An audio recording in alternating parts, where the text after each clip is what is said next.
They said no human could run like that. Not at that size. Not with that power. But Jonah Lomu wasn't built to fit in. He was built to break through. And in doing so, he shattered not just defenders, but the limits of what we thought was humanly possible. If this story moves your heart, hit that like button and subscribe to witness more legends who refuse to fall.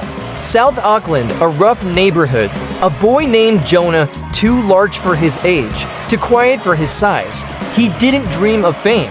He dreamed of belonging, but when life threw him chaos, poverty, noise, violence, he learned to silence it the only way he knew, by running. Running became his language.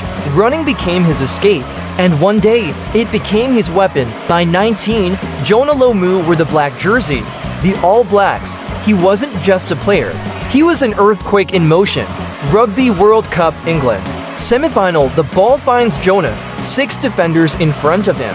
One by one, he didn't dodge. He didn't step. He went through.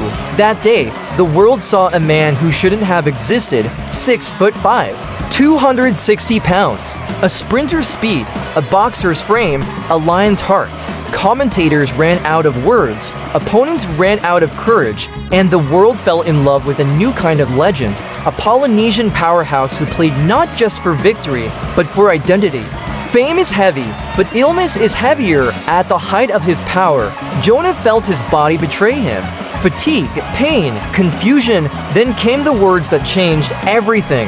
You have a kidney disorder. It was the kind of diagnosis that ends careers, but Jonah didn't let it. He played through pain, through medication, through the whispers of doctors and doubters alike. In silence, he sat in hospital rooms, tubes in his arms, dreaming of the field. And when he could no longer run, he told himself, if I can't inspire on the field, I'll inspire off it. That was Jonah. He didn't believe in quitting, he believed in meaning. The cheers faded, the lights dimmed, the world moved on, but his body didn't. He lost weight, he lost strength, he lost time. But here's the thing about giants, they don't fall quietly, they echo. Even as his health collapsed, Jonah Lomu smiled for cameras, shook hands, spoke to kids. He stood for hope when his own was running thin, because to him, greatness wasn't domination, it was endurance. Strength, he once said, isn't what you show the world, it's what you survive when the world stops watching. He came back, not the same man, but the same fire post-transplant. He returned to rugby in 2005, slower, weaker, but more human than ever, and when the ball touched his hands again, the stadium rose. It wasn't a try, it was a resurrection, because for a moment, the world saw the impossible made real again. The defenders didn't hit him hard, they didn't need to.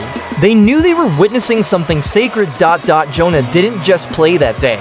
He reminded us what it means to fight for one more run. Jonah Lomu passed away in 2015 at just 40 years old, but death doesn't silence people like him. It amplifies them, because Jonah wasn't just a rugby player, he was a metaphor for power, for humility, for the storm that keeps moving even after the thunder fades. He taught the world that greatness isn't about perfection, it's about persistence. He showed us that being unstoppable doesn't mean never falling. It means getting up one more time than life can knock you down. Memorable quotes. He didn't run around fear, he ran through it. Legends aren't born from ease. They're forged in pain, pressure, and purpose. Jonah Lomu didn't just play rugby.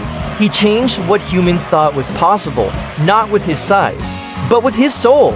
He was proof that the strongest muscles are the ones that keep fighting when everything else breaks. If Jonah's story moved you, don't just admire him, live like him, run through your fear, push past your limits, and when your body says stop, let your heart whisper, not yet.